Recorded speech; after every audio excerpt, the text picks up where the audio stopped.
It is one thing when a nice, nasty person is just a casual acquaintance you can easily block on social media and never see again. But it is a completely different nightmare when that person is your mother in law, your boss, your sibling, or the coworker who sits only a desk away from you. You can't just cut them off. You can't just delete them from your life without causing a family war or losing your paycheck. So instead, you find yourself waking up on a Monday morning or driving to a holiday dinner with this heavy, sickening dread in your chest, knowing you are walking straight into an emotional minefield.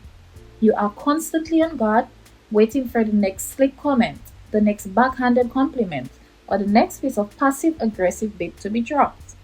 You feel completely trapped because you don't want to start drama, and you also cannot keep letting them chip away at your soul week after week. I need you to understand that you do not have to be a helpless victim to their environment just because you share a last name or a clock in system.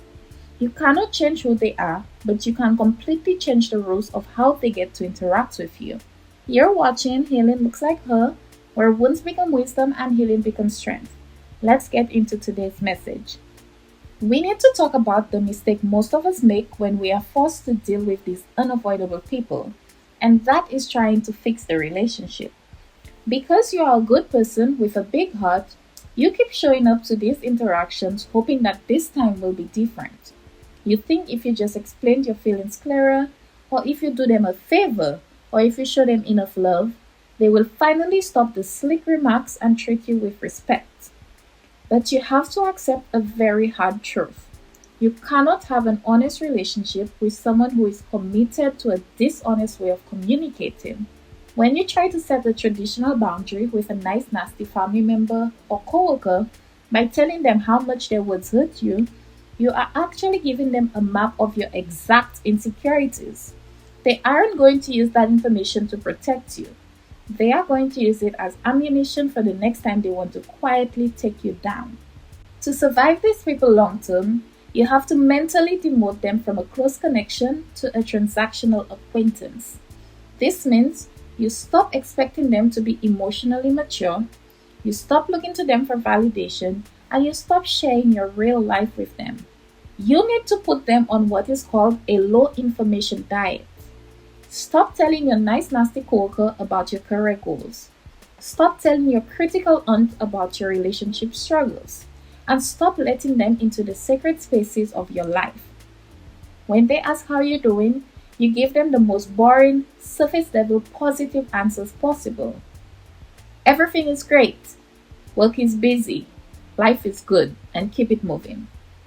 If you give them absolutely no material to work with, they have nothing to twist, nothing to judge, and no way to build a backhanded compliment out of your personal business. You are essentially building a glass wall around your spirit. They can talk all they want, but nothing gets to cross that boundary and touch your peace. Another great strategy for handling unavoidable people is mastering the art of the exit strategy. Nice, nasty people love to corner you when you have nowhere to go, like in the break room at work or in the kitchen during Sunday dinner, because they know you're trapped. You have to stop staying in conversations that feel like psychological warfare out of politeness.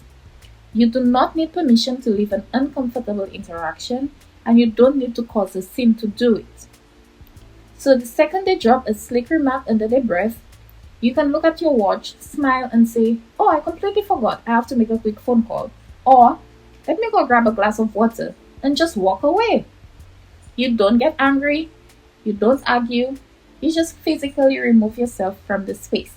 By doing this, you are teaching them that the exact consequence of their passive aggressive behavior is losing access to you in real time.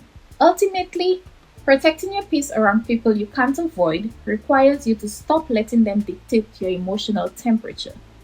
Their behavior is a storm they are carrying inside themselves, and just because they want to rain on you doesn't mean you have to stand without an umbrella. You can sit at the same table or work in the same office building and remain completely untouched because you have chosen to stop taking their opinions seriously.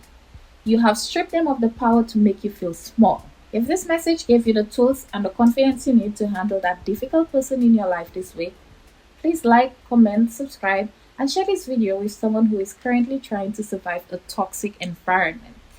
Remember, healing isn't about erasing the wounds, it's about discovering the wisdom they leave behind. Keep healing, keep growing, and keep becoming. From wounds to wisdom, one step at a time.